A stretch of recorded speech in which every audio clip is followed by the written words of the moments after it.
Para iniciar, para falar sobre o Setembro Amarelo, primeiro a gente precisa então conhecer o que é o Setembro Amarelo. O Setembro Amarelo ele iniciou nos Estados Unidos, onde um jovem de 17 anos tirou a vida.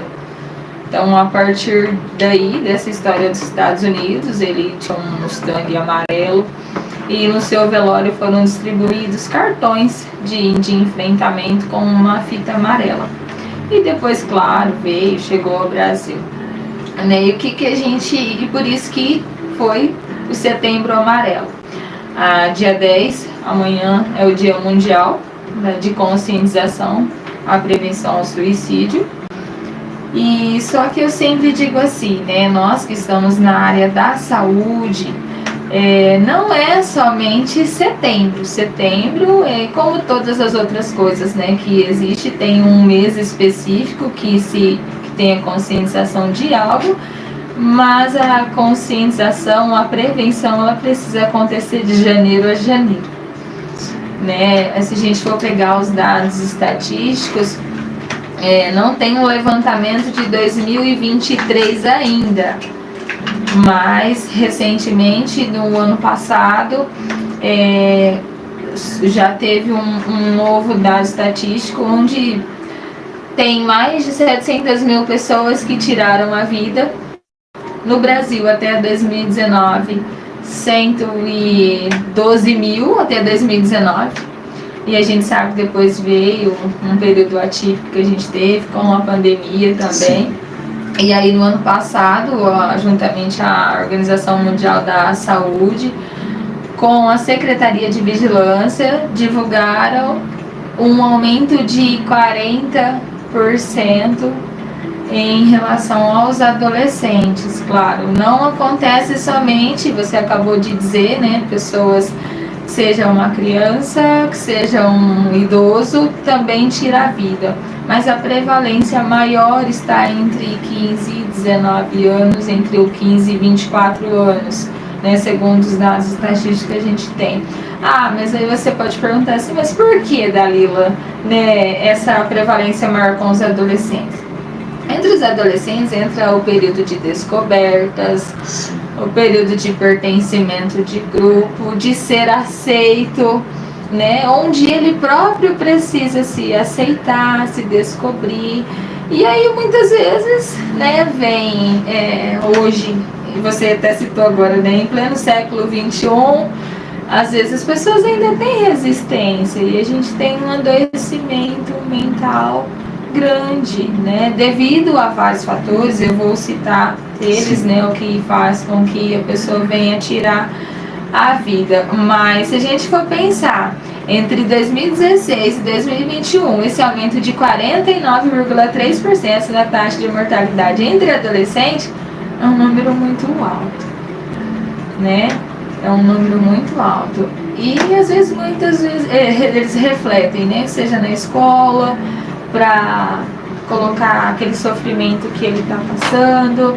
Se ele não é aceito em algum grupo, às vezes ele não consegue dizer, né, que seja em casa com algum conflito, N fatores para o adolescente, né? A gente for pegar os outros fatores na vida adulta, são outros fatores que vai fazer com que essa pessoa cometa, né, que ela tem o ato, na verdade não é cometer, né, desculpa, o ato, esse ato de tirar a vida, né,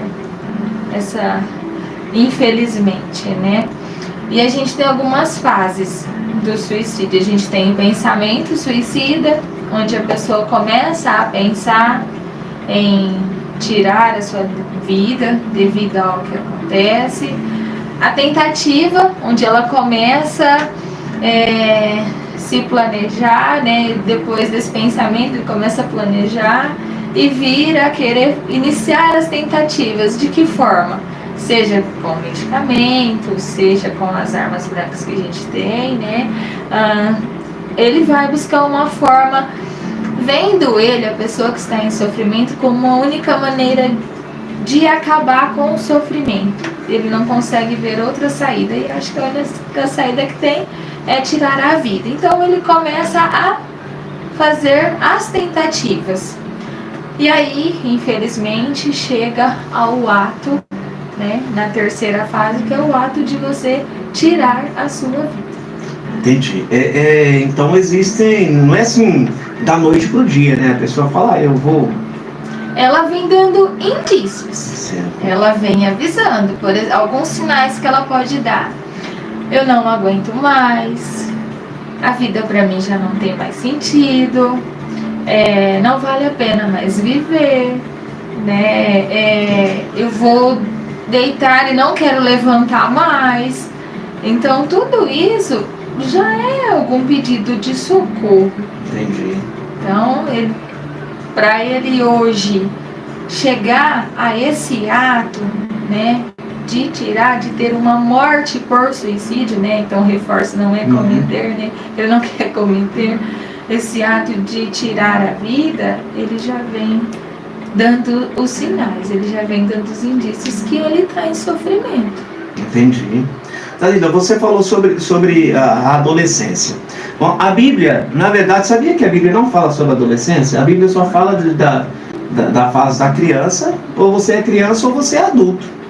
Não fala sobre a adolescência. A adolescência é um termo criado por nós aqui, os seres humanos, né? Então, a adolescência qual é a fase? É de que ano até que ano? Só pra gente comentar aqui. Nós vamos ter, assim, para nós da ciência, sim, a gente vai ter a infância, né, a infância, a adolescência, a vida adulta, sim, até o processo da velhice, até a vida idosa. Então a gente tem aí dos seus 12 anos até os 18 anos, a gente tem... Dos 12 aos 18. Porque antes a gente tem a pré-adolescência, né? Certo. Então, aí com os 12 para 13 anos, a gente inicia-se uma nova fase. A fase onde o menino, né, começa as suas descobertas, onde tem a fase do estirão, onde ele vai mudar a voz, onde vai acontecer todo esse processo. Meu filho falou muito dessa fase do estirão aí, né? Aí da menina também ela vai vir hoje, e a gente, até a ciência já traz, né, tem um amadurecimento que vem, né, muitas vezes até precoce. Então começa a desenvolver da parte da menina, os seios, né, menstruação, então todas essas coisas começam a desenvolver. E nessa idade eles passam a buscar esse pertencimento de grupo, a saber quem eu sou. Porque se a gente pergunta assim, quem eu sou, nós não sabemos responder muitas vezes, né? Quem é você? A gente tem uma dificuldade de dizer quem somos nós, porque isso manda muito de um autoconhecimento sobre nós mesmos.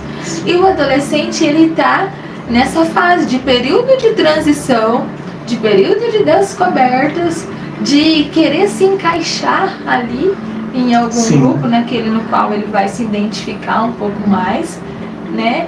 E aí às vezes ele passa a ter conflito com ele mesmo, ou seja, por os problemas familiares mesmo, que a gente sabe, né, que existem alguns, a fase de não aceitar mesmo quem ele é, e aí desencadeia aí, né, vários fatores. Entendi.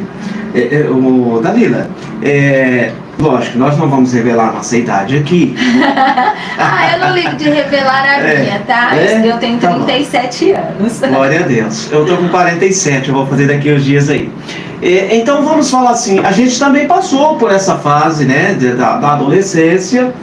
E eu me lembro, né, que na nossa época lá, na época de escola, né, então a gente também tinha os nossos grupos também, né?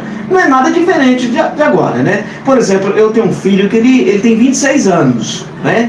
E quando ele chegou nessa fase aí dos 13, 14, 15 anos, e eu conversava muito com ele, eu falava para ele assim, filho, olha, cuidado, né, com as pessoas que você anda, vão convidar você para fazer coisas erradas, vão te oferecer drogas, né? Por exemplo, eu fui criado na igreja, né? Eu fui para a igreja, eu tinha 7 anos de idade, mas nem por isso deixaram de me oferecer drogas, nem por isso deixaram de me chamar para fazer coisas erradas, né? Por incrível que pareça, né? Pasmem vocês, por incrível que pareça, até no meio evangélico também tem, certo? Até no meio evangélico, por incrível que pareça, né? Fui jovem, participei de retiros de jovens, onde lá tinha jovens que não, lógico, né, não eram pessoas, vamos dizer, convertidas, pessoas que estavam lá para farrear, usavam drogas lá. Você está entendendo? Então, em todos os lugares sempre teve essas coisas, né? Mas me parece, assim, eu entendo assim que na nossa época parece que a gente tirava de letra essas coisas, né? Um exemplo, né? Hoje falam muito sobre bullying hoje, né? Na nossa época tiravam-se sarros um do outro e brincavam, e ninguém não tinha esse negócio de bullying, não tinha esse negócio de confusão, né? Eu, por exemplo, que sou muito alto, né? Por exemplo, né? Eu era chamado era o baixinho, né? Era o tampinha, e eu levava numa boa. Tinha um gordinho que estudava com a gente, né? Tinha o Quatro Olhos que estudava com a gente também, e tava tudo aí. Tinha o Olivia Palito que estudava com a gente, e a gente levava tudo numa boa, ninguém, né, ficou traumatizado, ninguém. Hoje a gente é tudo amigo, colega do mesmo jeito. Ontem não, essa semana eu encontrei com um rapaz no supermercado aqui em Pereira Barreto, que é amigo meu de infância, né? E a gente zoava um ao outro, né? E hoje normal, ele é um senhor já casado, já é até avô também. E a gente tem a vida normal, assim, não há traumas, graças a Deus por isso. Será que tem alguma explicação por que hoje as crianças são tão traumatizadas? Os nossos jovens, os nossos adolescentes são tão traumatizados. Será que tem uma explicação para isso? Olha, essa questão do bullying, ela é muito ampla, né? Tudo que você citou, que a gente vivia lá atrás, a sociedade ela vai se moldando, né? Ela vai vindo de uma nova geração, isso vai entrar, né, num outro campo, e uma infinidade de coisas. E aí, hoje, o bullying, ele não é mais de eu chegar e você só ir falar que você é um baixinho. Eu falo que você é baixinho e a gente brinca que tá tudo bem. Hoje, a forma pejorativa com que chama o outro, né, de baixinho, com que chama o outro de que seja de gordinho, às vezes é uma ofensa. E a gente sabe que na minha época também socorreu, a gente estava brincando. Sim. E não tinha, né, dessa maneira, essa proporção. Hoje a gente vê que é muito de forma ofensiva. Certo. E aí, se a gente for falar, porque a gente está falando da criança, da adolescente, né, ela começa a retrair, ela começa a entrar em isolamento, porque, e aí ela, talvez pelo próprio fato de não se conhecer ali, ainda não ter buscado essa identidade, ainda está em desenvolvimento, não consegue lidar. Então hoje a gente vem de uma nova geração, né, de muitas coisas que estão sendo moldadas aí com o ambiente, com o tempo, que não aceitam mais da maneira que é colocada, né? Eu não chamo mais você só de baixinho, eu vou te ofender. Entendi. Como baixinho. Entendi. E aí passa a não ser encarado da mesma maneira que você encarava lá atrás. Entendi. E a pessoa passa a sofrer por isso. Se passar a chamar agora, né? Por exemplo. Então, mas, não é encarado como antigamente. Mas será que seria porque, vamos dizer assim, falando como um cristão, tem uma mensagem que eu prego que eu falo que às vezes os pais não preparam os filhos para o mundo, porque na verdade assim, eu encaro o mundo como se fosse uma batalha, 24 horas, né? Você acordou para a guerra, não é? Pelo menos é o jeito que eu encaro. Eu falo assim que às vezes os pais não preparam o filho para a batalha, para a guerra, né? Então ele quer criar o filho dentro de uma bolha ali, e ele acha que é a minha forma de pensar, né? Talvez não tenho muito entendimento dessa área, mas falando de forma espiritual, assim, né? Então, cria o filho ali naquela bolha, né? É tipo assim, né? Vamos dizer, você é mãe, né, Dalina? Você é mãe, né? Tem minha esposa aqui também que é mãe, né? Vamos supor, a mãe de primeira viagem, por exemplo, quando a gente teve o primeiro filho, já criava o filho ali todo encapuzado, aquela coisa, não podia dar um vento que o filho estava gripado. né? Aí depois você vai aprendendo que não é assim, que você não precisa trazer o filho tudo encapuzado daquele jeito, né? Aí o filho depois vai aguentar tomar chuva, vai aguentar passar o vento e não vai ficar gripado. Será que não seria mais ou menos assim, de tanta proteção, tanta coisa, o excesso de proteção? Aí o filho, ninguém pode falar nada com ele, que tem pais que já tomam dor, tem pai que já vai lá, já briga. Na escola acontece muito isso, né? Que às vezes a professora, eu até falo com as professoras hoje, né? Por exemplo, eu estou estudando, né? Você foi até lá dar uma palestra para nós lá, parabéns, vou falar aqui ao vivo, né? Parabéns, eu gostei muito daquela palestra que você nos deu lá.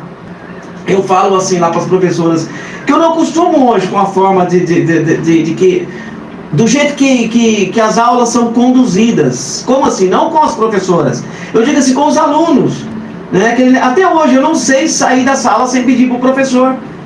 Posso ir ao banheiro? Posso ir tomar uma água? Né? E eu vejo que os alunos saem sem pedir.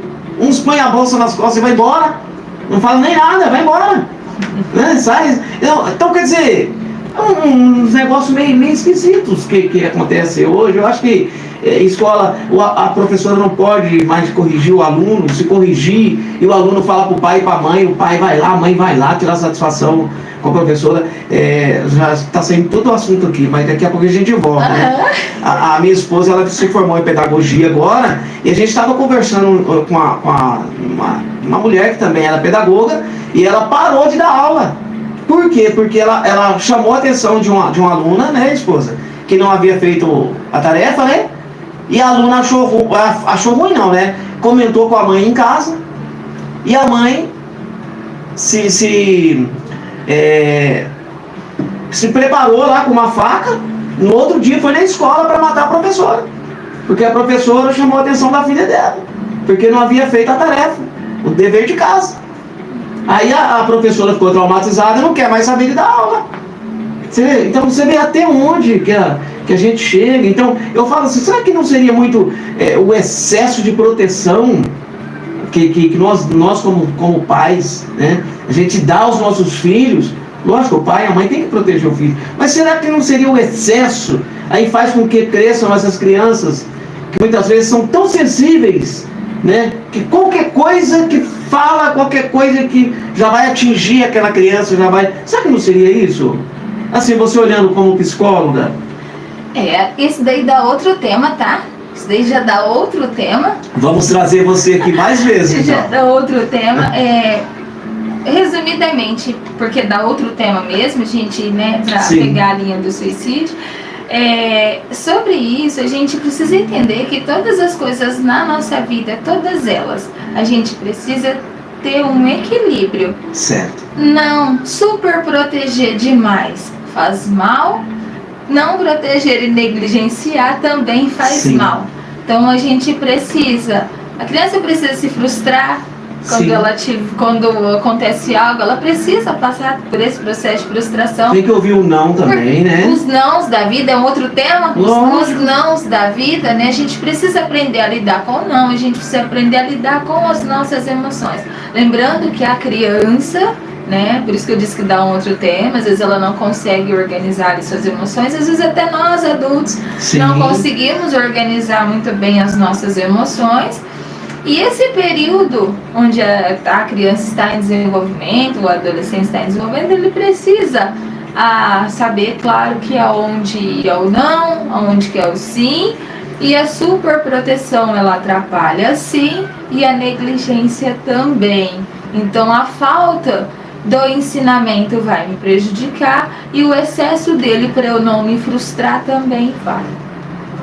Por isso que eu disse que é um outro tema mesmo, porque a gente envolveria para falar somente por exemplo, de um episódio desse, onde ser chamado a atenção, né, só chamou a atenção de uma atividade, né, e aí? E então todos esses pontos a gente precisa entender que todas as coisas da nossa vida, nem o excesso e nem a falta, a gente precisa estar numa linha ali, no meio, no equilíbrio.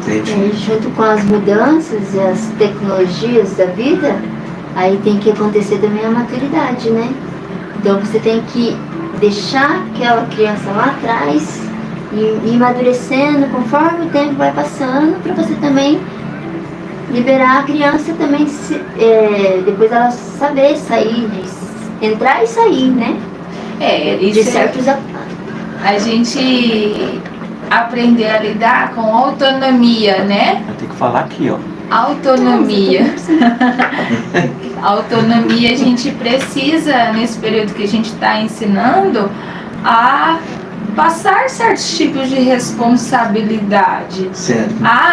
Mas o que seria essa responsabilidade? Com 10, 11 anos, tem possibilidade de arrumar o quarto. Exatamente. Tem possibilidade de, independente de ser menino ou menina, Sim. o futuro, né, lá, eles vão precisar aprender se vai numa faculdade fora, por exemplo, né? Então, é ter autonomia. É buscar um pãozinho na padaria, é aprender a voltar um troco. Isso com 10 anos, com 11 anos, é possível. Às vezes o mercadinho está aqui na esquina da casa, né? Você sai no portão, você está olhando ele, talvez ele ali comprando, né? Porque aqui nós, em cidade pequena, a gente precisa, claro, que o nosso mundo hoje, né, também com tantas violências, tudo, e talvez até esse medo de acontecer algo, não solta para realizar, não dá autonomias. Arrumar uma cama é algo simples. E ensinar. E outro detalhe muito grande, né? É parabenizar. Sim. Nessa questão, tá, Dejair? Para esclarecer esse ponto, é parabenizar. Porque muitas das vezes, quando os filhos fazem algo, há uma fala de que você não faz mais do que uma obrigação. Entendi. E se você está ensinando... É o elogio, né? Se você está ensinando, não custa nada naquele momento. Você fala assim, parabéns. Você sempre pode melhorar, mas parabéns, porque você conseguiu realizar. Então, nessa questão, voltando, a gente precisa não negligenciar e não super proteger, para que a gente os prepare para as frustrações, para lidar com aquela situação, para lidar com o ambiente, né, para lidar onde ele está sendo inserido. Certo, muito bom. E a questão do elogio, isso é ótimo, até a gente gosta de ser elogiado, sim, né? Claro, quem quando não alguém gosta nos elogia, é bom.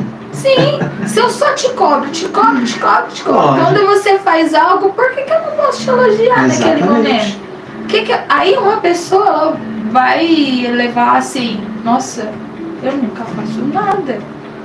Exatamente. E se ela, até essa própria fala, ela começa a colocar para dentro de si que ela nunca faz nada, ela não recebe um obrigado. Então a gente sempre busca, pode melhorar, mas quando deve parabenizar seria interessante. Eu até, trazendo aqui para o nosso campo, eu até estava falando, né, que a Dalila era a parte da ciência. Eu vou trazer para o meu campo aqui, Dalila, que é onde eu entendo mais. Eu até comento com a minha esposa, né, tem uma canção no nosso meio evangélico que fala sobre isso. Ela fala assim, é uma canção que eu até, né, ela fala assim, eu não preciso ser reconhecido por ninguém, né? Eu só preciso ser reconhecido por Deus. Não é bem assim. E a gente precisa ser reconhecido uns pelos outros. Eu tenho que, Dalila, parabéns pelo seu trabalho, né? Dejair, parabéns pelo seu trabalho, né? Hoje eu trabalho em um meio onde as pessoas sempre estão me elogiando. Então, hoje eu sinto assim, sabe? Eu fico contente. Mas no começo, quando as pessoas... parabéns, você está desenvolvendo um bom trabalho. Eu ficava com vergonha, eu ficava sem graça, porque eu nunca fui de receber elogios, porque eu fui preparado para não receber elogios. Você entendeu? A minha mente foi forjada para isso. Mas a gente precisa sim receber elogios. Estou falando como cristão agora, você cristão, você precisa receber elogios, tá bom? O marido, a esposa, os filhos, todos nós precisamos receber elogios. Maridos de plantão aí, você que está me ouvindo, elogia a tua esposa, sempre, todos os dias, tá bom? Esposa, elogia os seus esposos aí. Eu sempre falo para minha esposa assim, Dalila, que eu tenho que fazer ela se sentir a melhor mulher do mundo. E ela tem que me fazer sentir o melhor homem do mundo. Pronto. Hoje, dia 9 de setembro, nós estamos fazendo 28 anos de casado. Não é? Que bênção de Deus, tá vendo? Então, mas é sempre assim, é eu fazendo ela sentir a melhor mulher do mundo e ela me fazendo sentir o melhor homem do mundo. A gente precisa disso e assim é por toda a nossa vida. Pessoal, olha, são 15 horas e 2 minutinhos e aí você viu, né? A gente começou a falar sobre um assunto e de repente pulamos para outro, mas apesar que nós estamos falando de forma científica aqui, mas Deus está presente aqui em nosso meio, o Espírito Santo está aqui e Ele conduz esse programa. Você crê nisso, Dalila? Crê, com certeza, tá vendo? Até a psicóloga crê, acredita em Deus, com certeza. Então, daqui a pouquinho nós voltaremos, aí voltaremos em definitivo, aí a psicóloga Dalila vai dar aqui um respaldo total sobre o suicídio, sobre o Setembro Amarelo, ela vai falar mais profundamente com vocês aí. Não saia daí, continue ligadinho conosco, tá bom? Não ouse tocar no seu receptor. Daqui a pouquinho voltaremos. Bom, a gente havia iniciado aí para falar um pouco desses sinais. Quero trazer um pouquinho mais sobre esses sinais, onde eu trouxe apenas algumas expressões do que a pessoa fala, mas quais são os sinais que a gente precisa estar atento a uma pessoa com ideação suicida? Uma tristeza excessiva, o isolamento social, mudança de comportamento. E o que é essa tristeza excessiva? O que são esses pontos, né? Porque quando a gente fala de tristeza, vamos lembrar um pouquinho das nossas emoções, a nata das emoções, a gente tem raiva, tristeza, alegria, né? Todas as emoções, os nossos sentimentos, nós sentimos ele, né? E precisamos sentir. A gente precisa estar atento à intensidade em que eu vou estar triste, a intensidade em que eu passo por isso, né? Lembrando que a gente tem o nosso manual de doenças, de transtornos, né? O manual DSM-5, onde ele vai trazer que precisa ter meses voltado para a tristeza, onde você vai ter os tipos de comportamento, enfim, uma série, né, de critérios que são avaliados dentro do nosso manual, né? Mas essa tristeza excessiva a gente precisa estar observando que tipo de tristeza que essa pessoa está passando. Quando ela entra em isolamento, por que ela está em isolamento? E aí vai ocorrendo a mudança de comportamento dessa pessoa. Ela passa a ter uma irritabilidade que ela não sabe explicar. Ela chega a relatar, ela não sabe explicar de onde está vindo tanta irritabilidade. Pode ser que nesse momento seja um sinal de sofrimento interno, né? Lembrando que eu sempre vou trazer aqui de forma, né, científica, embasada, porque a gente tem estudos, a gente precisa embasar para atender, né?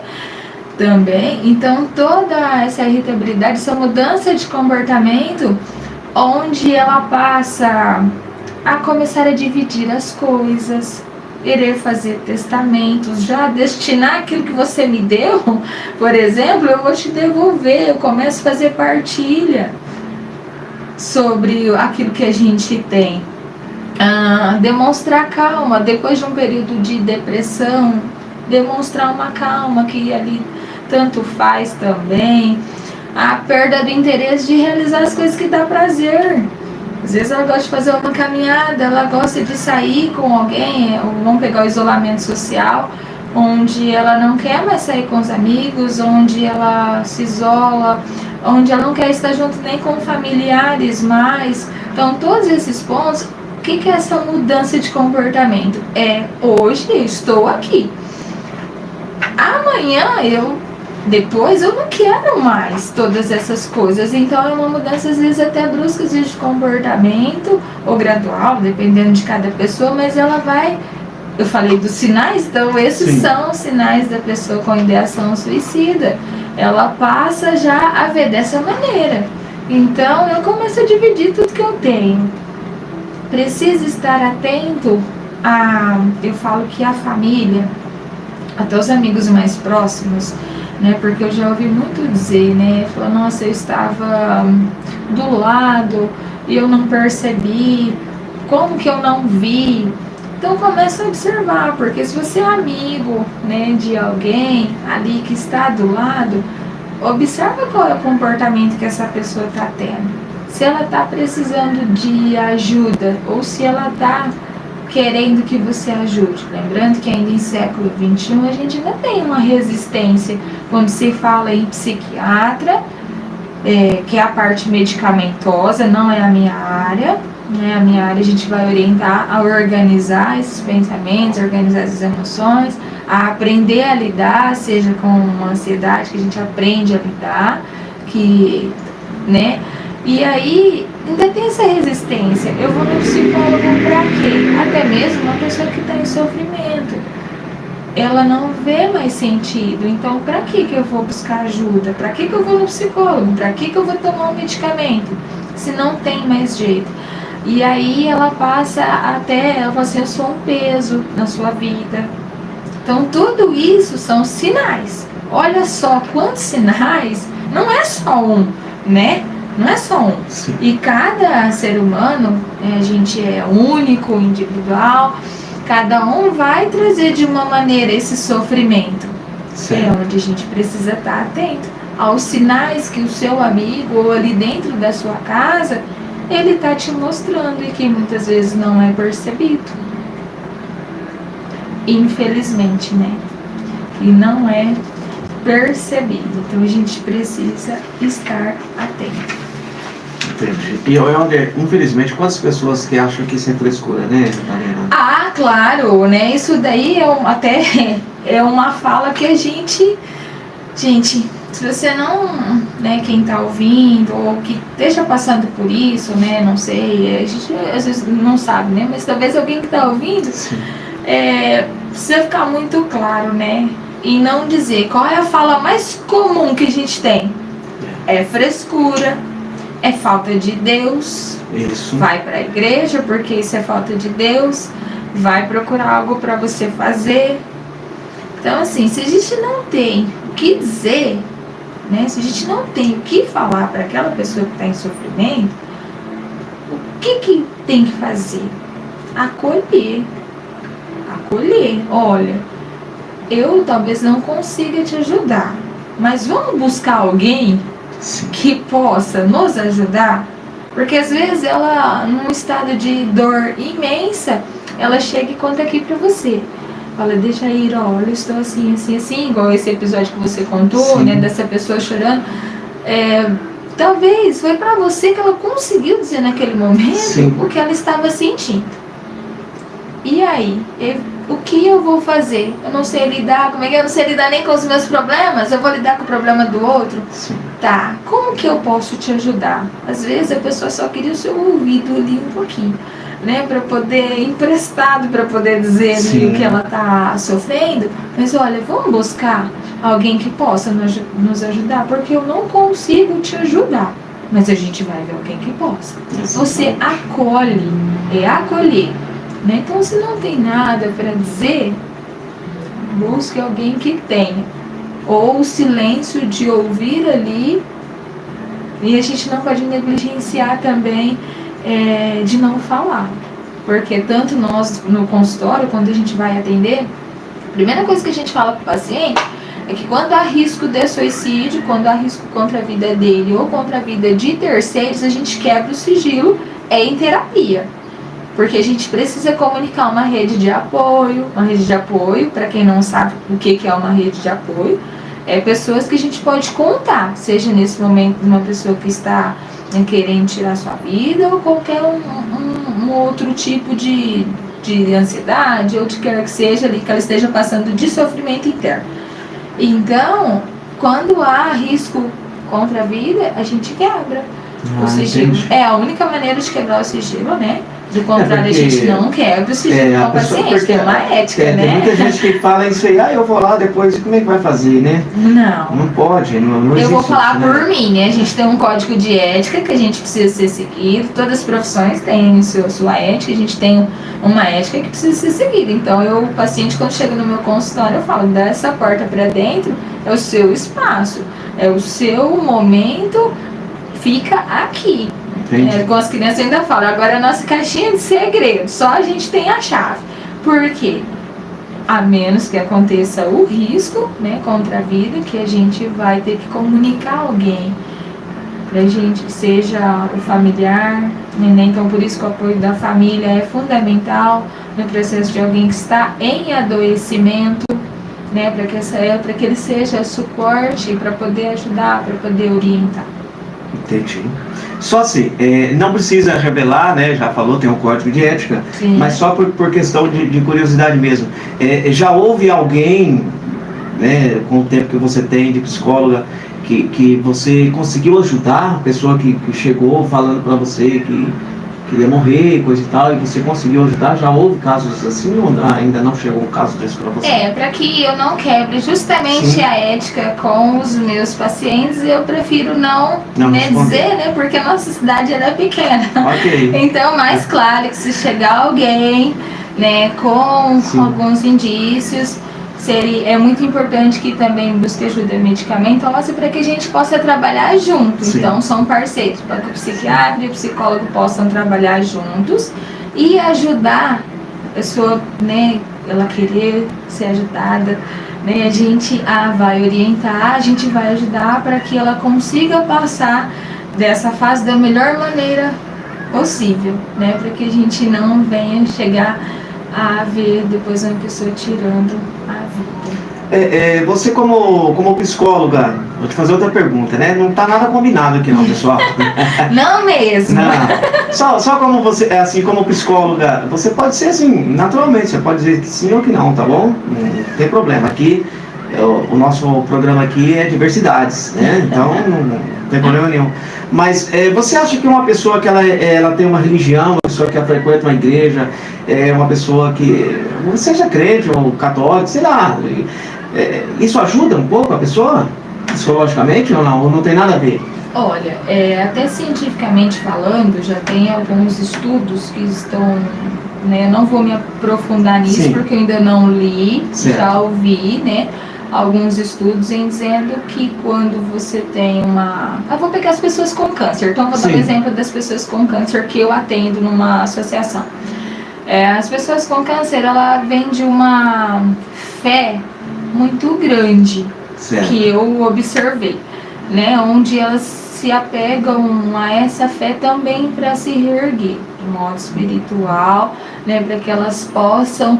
Porque quando uma pessoa descobre que tem câncer, até também é um dos fatores, eu vou falar dos fatores daqui a pouco, é um dos fatores, quando descobre uma doença que não tem cura, como a AIDS, por exemplo, ou algum tipo de doença, ela passa a ver também que não tem mais jeito, que não vai viver mais, e também quer tirar a vida. Então são pessoas que vêm carregadas de muita fé, eu percebi. E isso as move para que elas possam se reerguer, para que elas tenham ânimo, assim relato delas, né, de modo geral, o quanto, o que elas têm de forma espiritual, tanto que ajudam para que elas possam acreditar que vai passar essa fase, tá?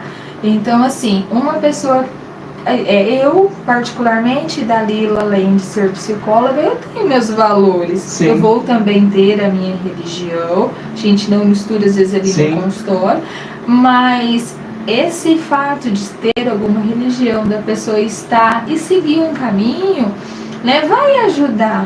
Muitas pessoas trazem isso, relatos, né, delas, que conseguem estar mais preparado, conseguem estar mais, digamos que, mais consciente de algumas coisas e buscar para que essa fase vai passar, né? Então eu fiz o relato das pessoas com câncer, que são as pessoas que trazem a espiritualidade delas. Então isso é algo que eu vi muito. Tá bom, então você falou aí de forma tão científica assim, então coisa, né? Vamos falar de uma forma simples assim, então é bom, ajuda então. Sim. Tá legal, gente, olha... Tem como só dizer sim ou não, né? Precisa esclarecer. Sim, tem que esclarecer, né? Não é que a gente é leigo, então a gente precisa, né, minha esposa? Então, é mais fácil quando eu falo sim ou não, gente, né? Já entende, né? Mas, gente, então, tá vendo a psicóloga falando, isso te ajuda, tá bom? Você tem que ser crente, você tem que ser católico, você tem que ser espírita. Não é isso que a gente tá falando, não. Mas te ajuda, né, Dalila? Isso ajuda a gente. Eu como cristão aí, evangélico, eu já vi muitas coisas mesmo, muitas coisas, né? Lógico, já conheci pastores que tiraram a própria vida, né? Também já aconteceu isso. Então não é só porque você é crente, porque você é pastor, que não vai te acontecer isso. Não é isso que eu estou falando, né? Mas porque vai te ajudar, vai te dar, que nem a psicóloga está falando aqui, vai te dar forças para você passar por aquele momento, por aquela situação tão difícil, né? Eu acompanhei casos de pessoas, ela falou, pessoas com câncer aí, pessoas que morreram, né, com câncer, mas morreu sorrindo, aquela força, né? E eu falava, meu Deus, eu cuidei de uma pessoa assim, de forma espiritual, 5 anos, e eu falava, meu Deus, como que essa pessoa tem força para passar isso, né? Não é, minha esposa? Como que ela tem força, gente? Eu não consigo imaginar aquilo, né? Ela foi acometida de câncer na garganta e ela teve que arrancar a língua, arrancou tudo assim. Falei, meu Deus, e ela sempre sorrindo por mim, sempre sorrindo, né? E eu lembro que os médicos passavam lá na casa dela para visitar, fazer aquela visita em casa, porque ela não ia mais no hospital. E o médico perguntava para ela, às vezes eu estava lá, quase sempre eu estava lá, né? E o médico falava para ela assim, o que você está fazendo aqui ainda? Por que você já não foi embora? E ela, porque ela não falava, né? Porque já havia arrancado a língua, ela só apontava para o alto, né? E a gente já entendia que ela falava assim, só Deus sabia a hora dela, né? Então, quer dizer, a gente, onde que ela encontrou essa força? A fé em Deus mesmo, porque só em Jesus, para ela passar tudo aquilo. Já vi casos também de pessoas serem acometidas de câncer e serem curadas também, né? A fé, irmãos, é a fé. Então, você está próximo de Deus, isso é muito bom, isso te ajuda. Eu sempre falo assim, Dalila, sempre falo para as pessoas, procura uma igreja independente, procura uma igreja, lá você nunca vai ouvir falar coisas erradas, você nunca vai ouvir falar para você criticar seu irmão, para você falar mal, não, você só vai ouvir coisas boas, né? E a Bíblia já fala, eu até falei sobre isso no sábado passado aqui no programa, que nós temos que ocupar nossa mente com coisas boas. Há um ditado que diz que a mente parada é oficina do diabo, é mesmo, né? Então ocupe a tua cabeça com coisas boas. São 15 horas e 21 minutinhos. Bom, para dar continuidade, né, eu mencionei que a gente ia falar sobre os fatores de risco, para também ficar atento, e a gente vai finalizando agora. Eu vou falar sobre esses fatores de risco. O que a gente tem como fator de risco, né? A gente tem até o que a gente chama dos 5Ds. Sabe o que é 5Ds? Não, eu só conheço um D, que sou eu. Que é você? 5Ds eu não conheço. Pois bem, a gente tem alguns fatores relacionados a esses 5Ds, né? Que é a desesperança, desamparo, a depressão, desespero e a dependência química. Conhecia? Não, Meu né? Meu Deus, não conhecia. Olha só. Então esses são alguns fatores. Repete, por favor.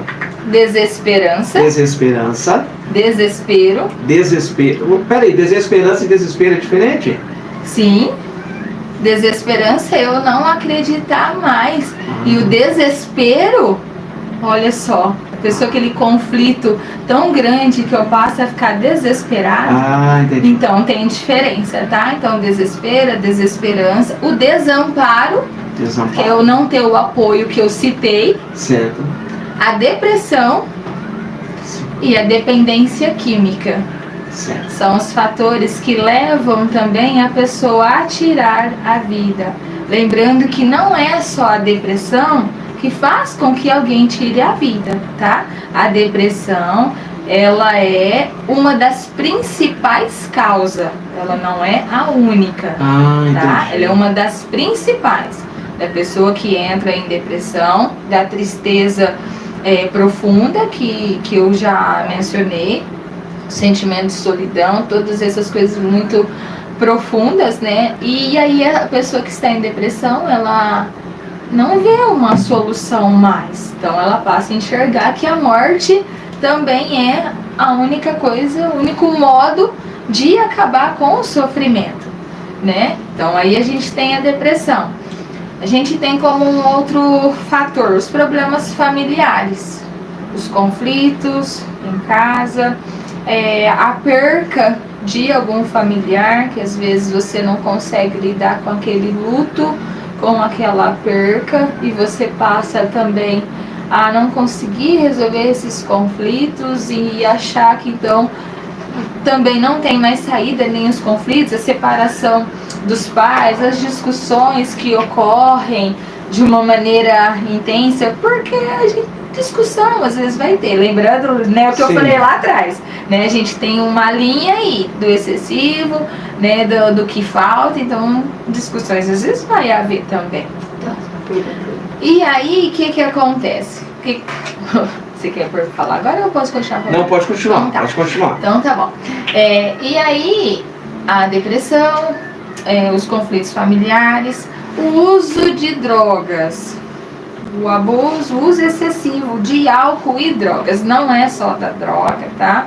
O álcool, você em modo excessivo, você consumindo ele vai causar alterações no cérebro, nas funções do cérebro. E aí o que pode ocorrer? Essa pessoa que está em esse consumo excessivo, ela passa a se autodestruir. Então ela pega o carro, ou quer que seja, ela vai querer se autodestruir, ela vai querer até entrar na frente do caminhão, que seja, ela vai querer, né, querer causar o seu próprio acidente. Fator socioeconômico, vamos dar como exemplo o período pandêmico, né? Mas tudo é período pandêmico? Não. Todas as coisas que às vezes já vinham acontecendo, dá outro tema também, né? Muitas coisas já vinham acontecendo. O que aconteceu depois, no período da pandemia? As pessoas passaram a viver dentro do mesmo ambiente, então aumentaram as violências, aumentaram-se as discussões, você viver ali.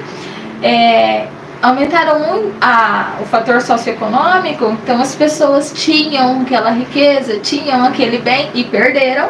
Entendi. Isso também faz com que a pessoa tire a vida, porque às vezes ela tem aquele patamar de riqueza, né, de ser bem sucedido, e depois entra numa dívida, não consegue sair, não consegue pagar, pessoas cobrando, né, infinitas pessoas cobrando, ela faz o quê?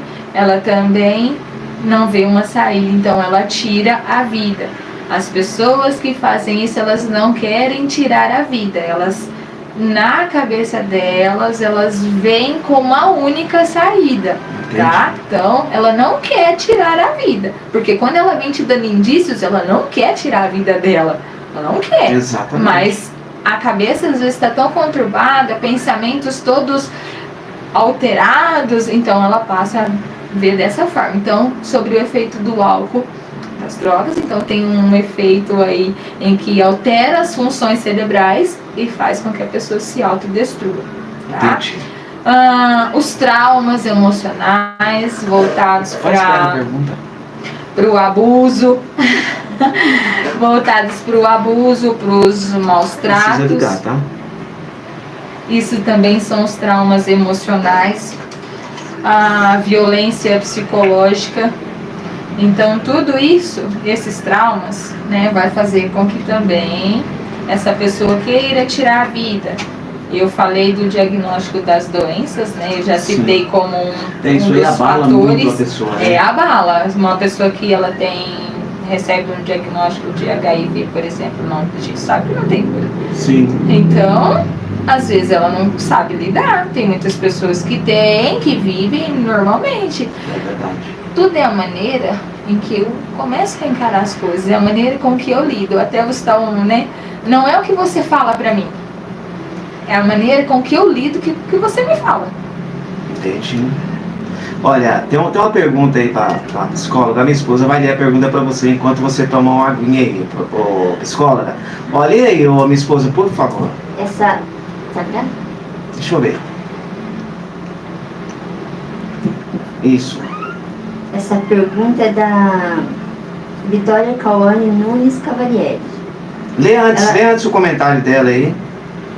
Ela tá falando que ela é maravilhosa demais. A Dalila, ela pergunta como as escolas podem trabalhar essa temática do Setembro Amarelo com os alunos.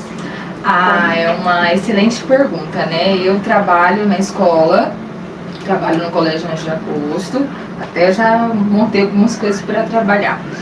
Uma das coisas a gente vamos pensar em coisas boas primeiramente. Uma das coisas que eu pensei em construir, a Árvore da Gratidão, onde as pessoas vão trazer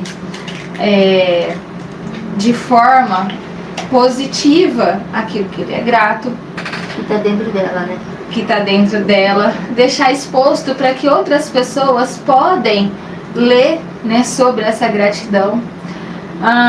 Caixinha, né, e deixar, avisar os alunos para colocar dentro daquela caixinha talvez algum sofrimento dele ali. Não precisa ser exposto, é claro, porque depois, claro, no papel você não pode até deixar o nome e depois vir a atender essa pessoa, né, aí de modo particular, mas deixar ali algum sofrimento, aquilo que ela está passando, porque pode vir a virar um tema de palestra lá dentro da escola.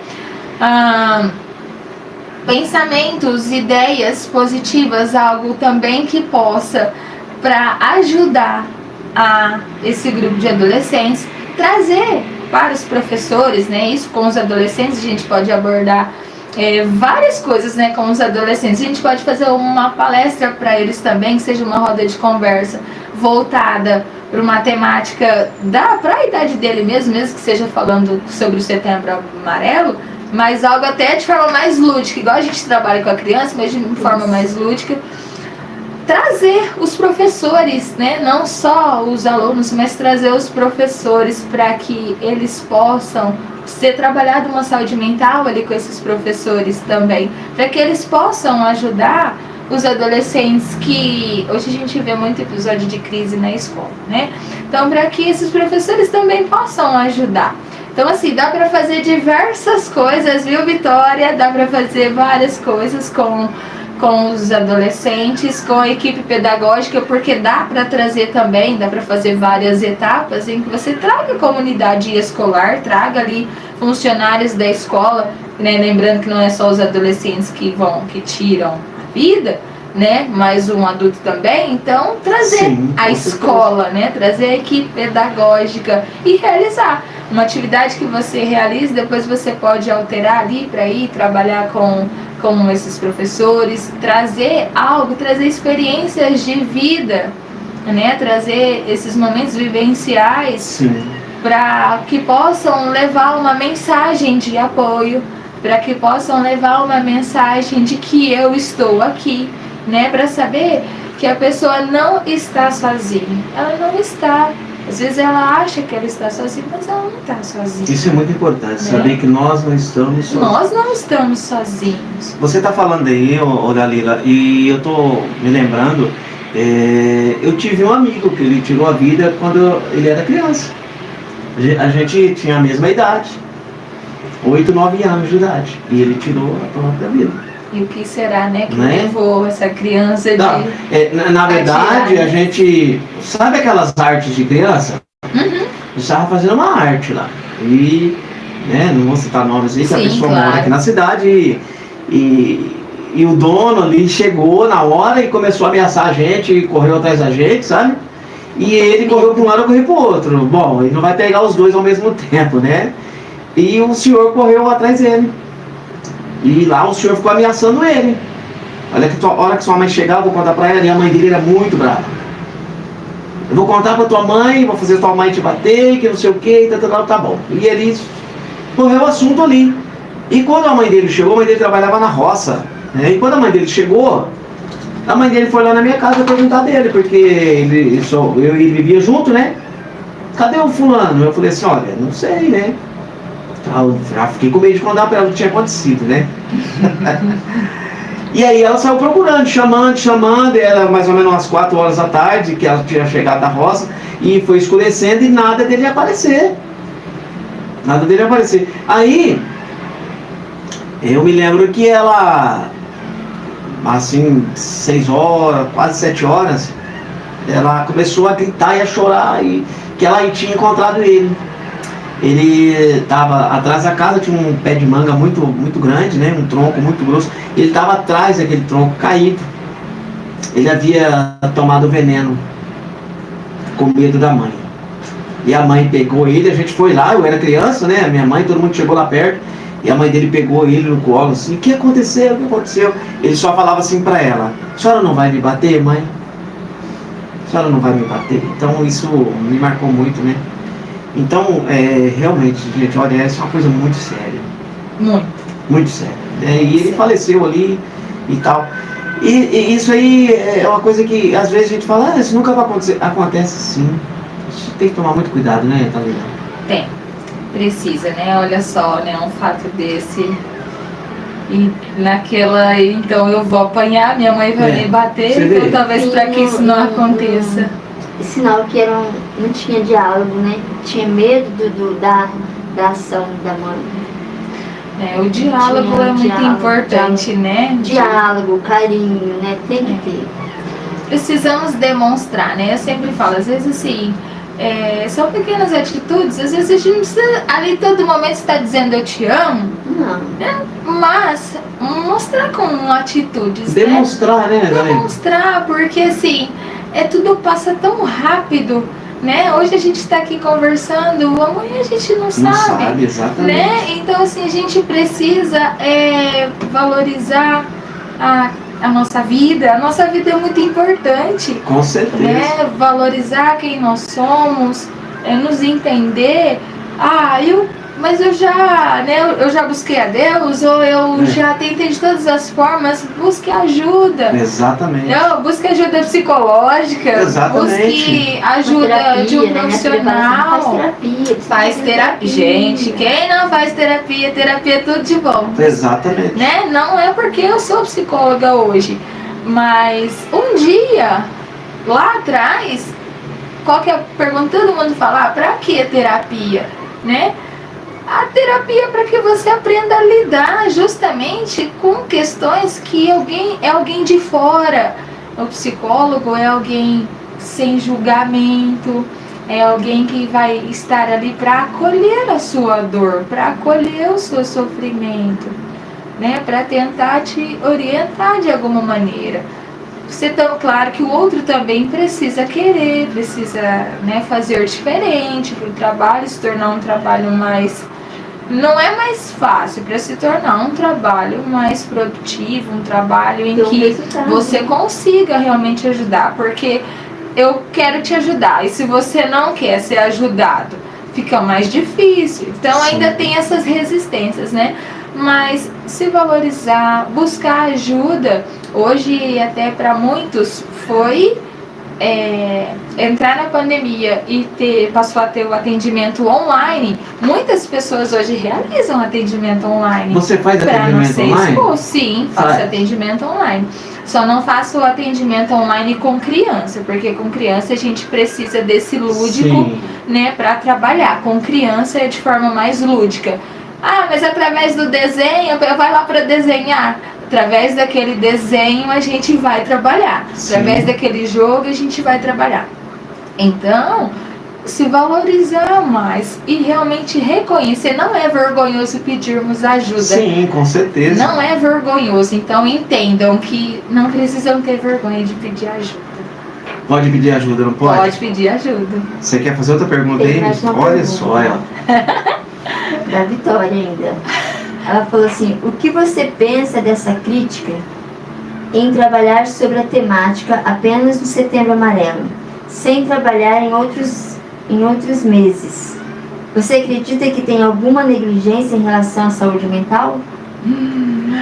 Olha! Essa pergunta pesada agora, hein? Olha, assim, o sistema educacional, né, acredito que ainda precisa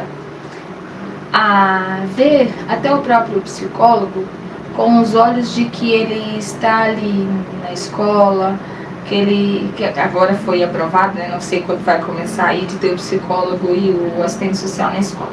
Isso é muito bom, hein? Então para entender, hoje a psicologia escolar é uma psicologia crítica. O que é essa psicologia crítica? É de não ficar somente...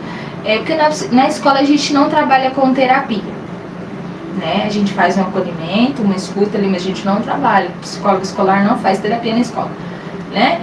E a saúde mental,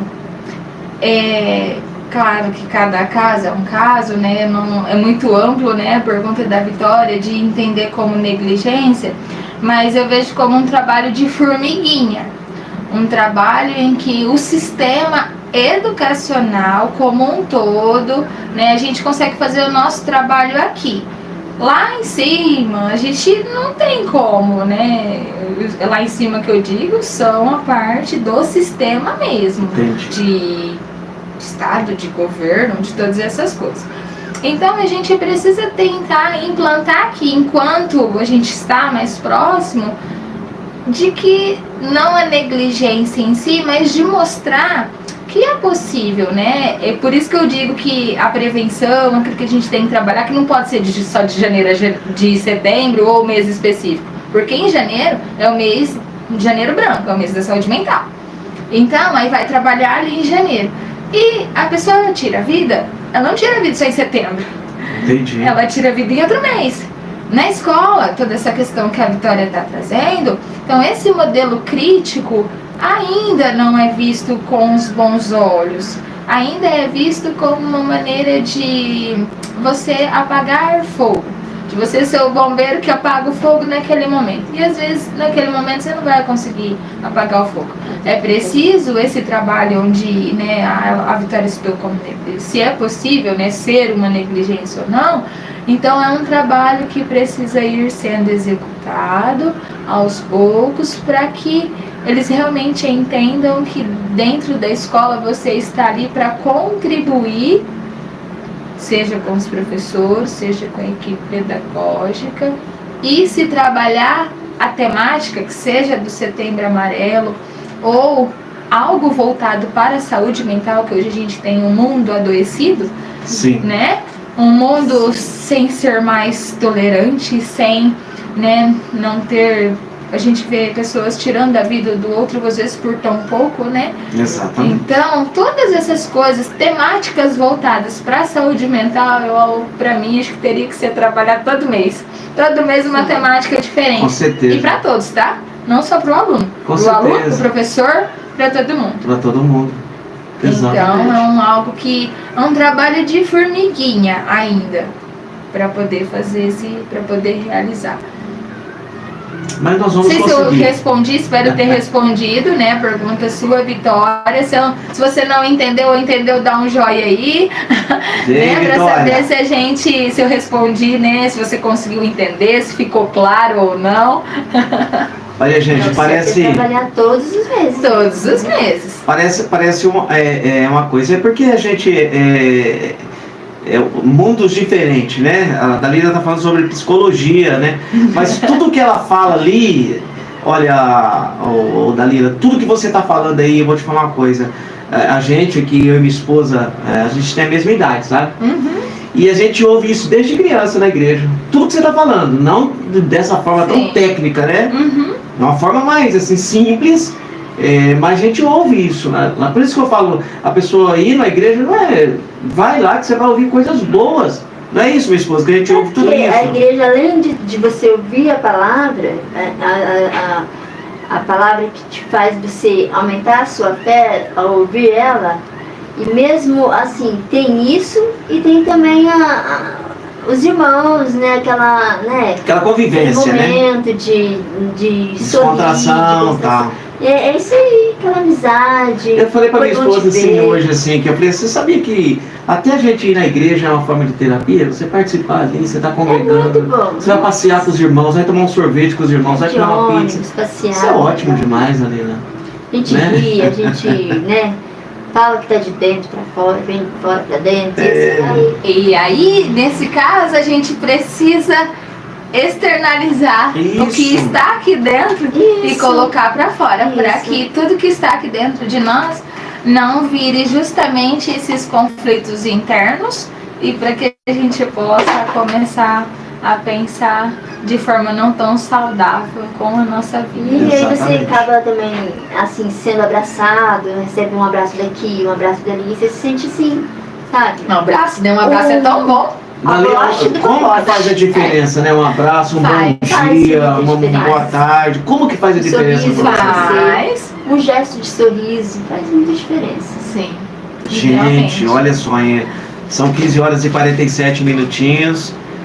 Eu Meu vou ler a Deus. mensagem então que eu trouxe pra você, pro pessoal. Tá bom, tá bom, vai ler sim. Respondeu sim, maravilhosa. Obrigada, um grande beijo. Essa Vitória, gente, ela é linda, é uma pessoa maravilhosa. É mesmo. Está estudando também. Está fazendo psicologia também. Oh, parabéns, Vitória. A minha Vitória também. A minha chama Vitória também. Camille Vitória. Está fazendo psicologia também.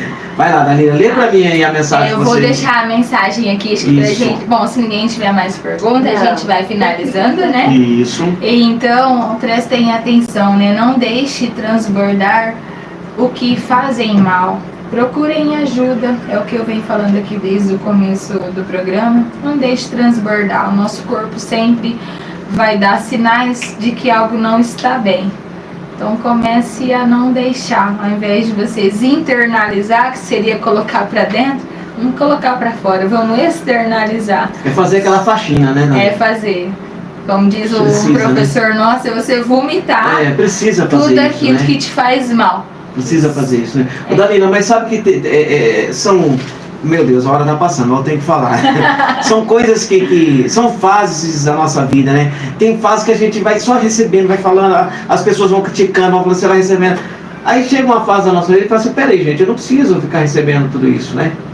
Para com isso, tem que, como fala minha esposa, entra aqui, sai aqui, você não precisa ficar guardando essas coisas, né, Dalila? A gente precisa entender o que cabe a nós, o que é responsabilidade minha ali, o que é pra mim, para eu não pegar uma sobrecarga. É diferente, tá? Isso. Pra ficar claro, eu vou ajudar alguém, eu vou te ajudar num momento seu de dor, Sim. mas que essa sobrecarga não me afete também. Isso. Então eu preciso entender até onde eu posso ir.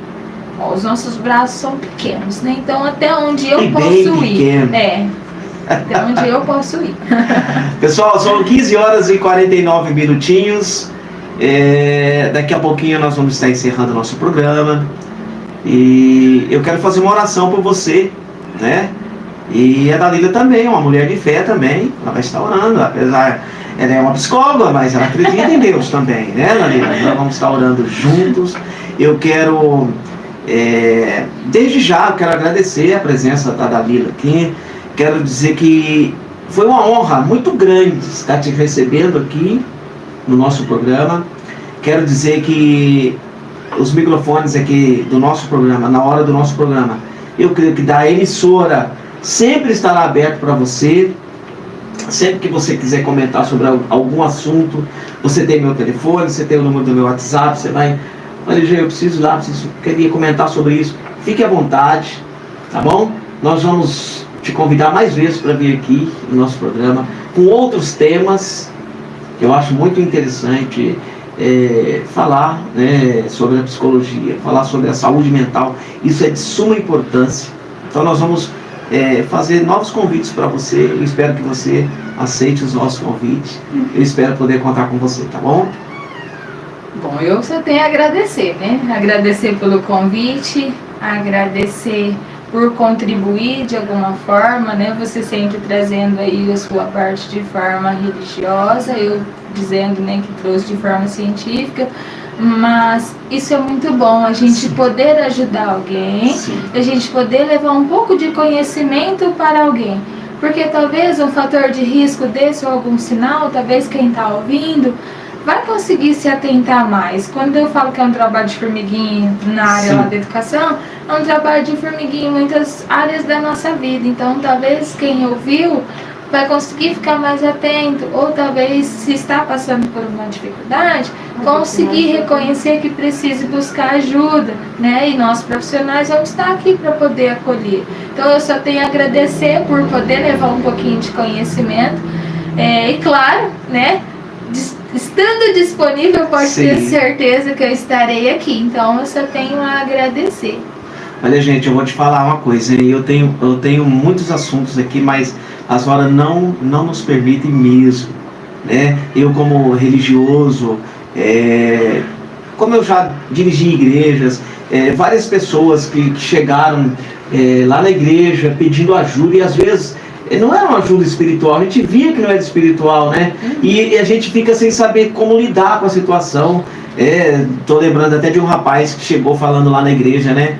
olha, eu estou escutando uma voz mandando eu jogar álcool no meu corpo e que não sei o que e tal. Eu orei por ele, mas eu sabia que não era espiritual, era alguma coisa que ele... E ele foi embora para casa, e ele jogou álcool no corpo e realmente, não foi, minha esposa? É o outro que chegou falando, olha, alguém está mandando eu cortar o meu pescoço, que não sei o que, a gente ora, mas não é espiritual.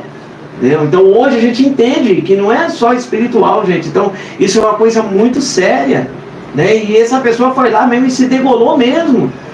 Você entendeu? Então são coisas que eram pessoas que precisavam de ajuda e às vezes por falta de preparo, né? Por que a gente naquela época não tinha um conhecimento, mesmo que a gente não sabia lidar, mas tem a Dalila que sabe, gente, vou encaminhar você, Dalila, me ajuda aqui e coisa e tal, né? Hoje nós temos o conhecimento, hoje, então eu até falo para minha esposa, olha, a gente tem que ter um preparo, até para ser pastor você tem que ter um preparo, gente. Não é ir lá abrir uma igreja e falar, eu sou pastor, eu vou para... Não, gente, você tem que ter um preparo, né? O mundo tá doido hoje, a coisa tá louca, como dizem.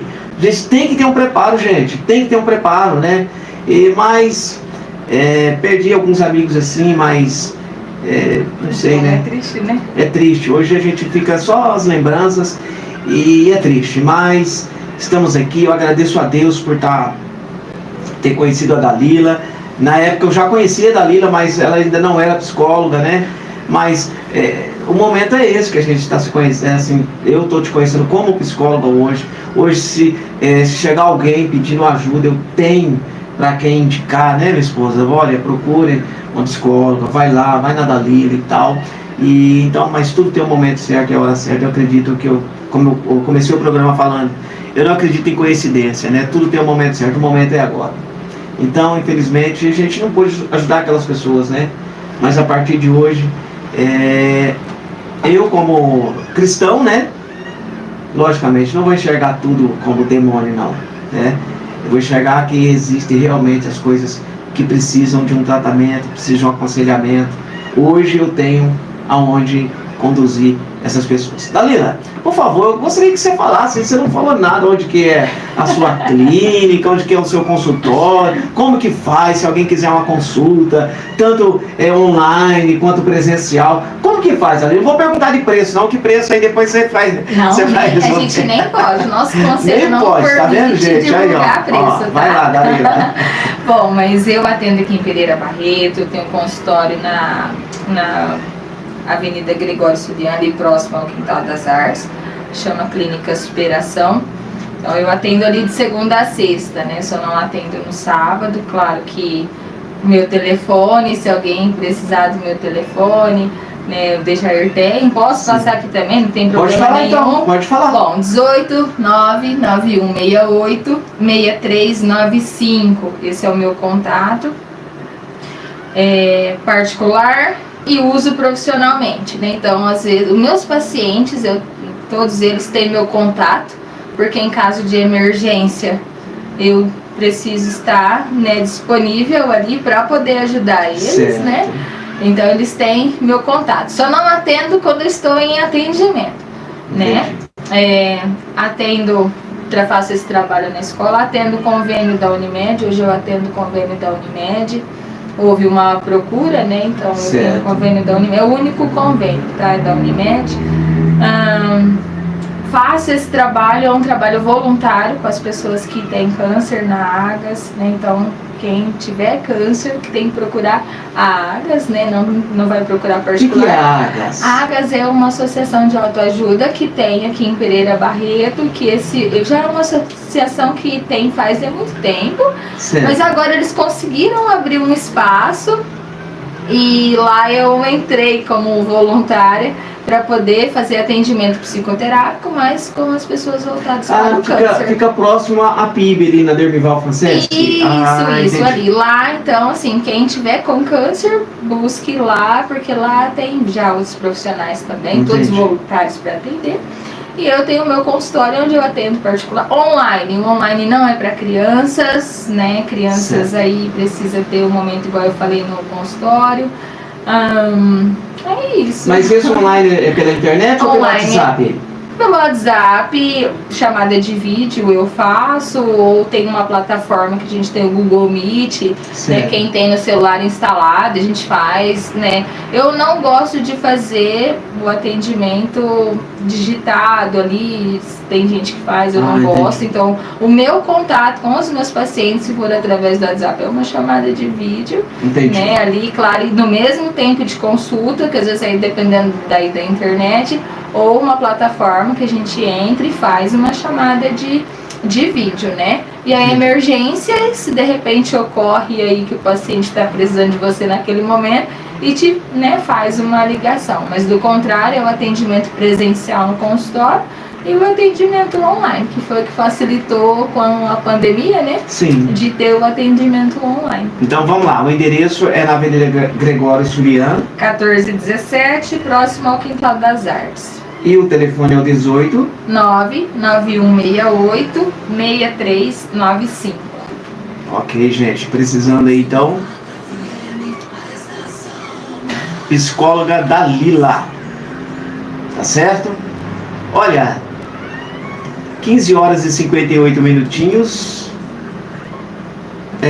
nós já estamos chegando ao final. É assim mesmo, né? Tem as coisas boas que se acabam, né? Nós estamos chegando ao final. E sábado que vem nós estaremos de volta aqui. Eu quero só lembrar você que no dia, se não me falha a memória, dia 23, vai estar a presença aqui do evangelista Neto. José André, eu acho que é o nome dele, hein? O Neto é da Adventista do Sétimo Dia. Ele vai estar com a gente aqui. Não pode perguntar. Ah, Dalila, eu vou trazer você, não pode perguntar aqui um dia, tá bom? Aí as pessoas vão só te fazer pergunta. Ai, meu Deus. Tá bom? Nós vamos trazer você aqui um dia. Então, o Neto vai estar com a gente aqui no dia 23, sempre a partir das 2 horas da tarde. Olha, queridos, nós vamos orar agora. Nesta oração, eu quero que você apresente a vida da Dalila, a vida de cada pessoa que participou com a gente aqui neste programa. Eu quero que você apresente a vida do pastor Clodoaldo. O pastor Clodoaldo é um dos pastores ali da igreja, da primeira igreja batista aqui de Pereira Barreto, muito amigo meu. O pastor Clodoaldo está passando uma situação difícil, né? Mas o nosso Deus é o sabedor de todas as coisas. Vamos orar neste momento, apresentar nas mãos do Senhor a vida do pastor Clodoaldo, a vida da sua esposa, dos seus filhos. Vamos pedir a graça de Deus. Vamos orar?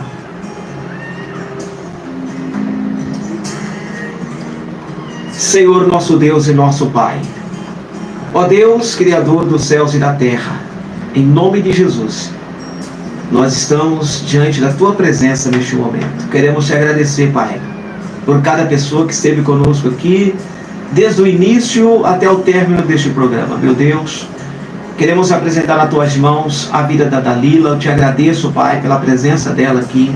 Obrigado, Senhor, pelos assuntos que aqui foram discorridos. Tenho certeza que o Senhor que conduziu este programa. Obrigado, Senhor, pela Vitória, que participou também fazendo as suas perguntas. Por cada ouvinte, meu Deus, Senhor, que a Tua graça e a Tua unção esteja sobre cada um de nós, meu Pai. Essas pessoas que estão nos ouvindo agora, que estão precisando de ajuda, Pai. Eu sei que o Senhor tem colocado homens e mulheres no nosso caminho para nos ajudar. Homens e mulheres assim como a Dalila, Senhor. Foi o Senhor quem preparou, foi o Senhor quem as capacitou para que pudessem nos ajudar. Agora, meu Deus, essas pessoas que precisam de ajuda, dê a eles também condições e, meu Deus, o discernimento para que eles possam procurar ajuda, Pai. O Espírito Santo conduz essas pessoas. Anjos de Deus acampam ao redor dessas pessoas. Mas se porventura for algo espiritual, meu Deus, que o Senhor venha repreender nesta tarde em nome de Jesus. Meu Deus, eu quero apresentar nas Tuas mãos a vida do pastor Clodoaldo, a vida da sua esposa, dos seus filhos. Pai amado, que a Tua graça possa alcançá-lo agora, Pai. Tire toda sequela, meu Deus, todo mal. Em nome de Jesus, meu Deus, nós não sabemos ao certo o que aconteceu, mas apenas lhe pedimos que as Tuas mãos possam estar sobre a vida do Teu servo, Em nome de Jesus, oramos agradecendo ao Senhor, porque sabemos que o Senhor nos ouve e nos responde nesta tarde, em nome de Jesus. Deus te abençoe, fique na paz do nosso Senhor e Salvador Jesus, e até sábado que vem, se o Senhor assim nos permitir. Tchau!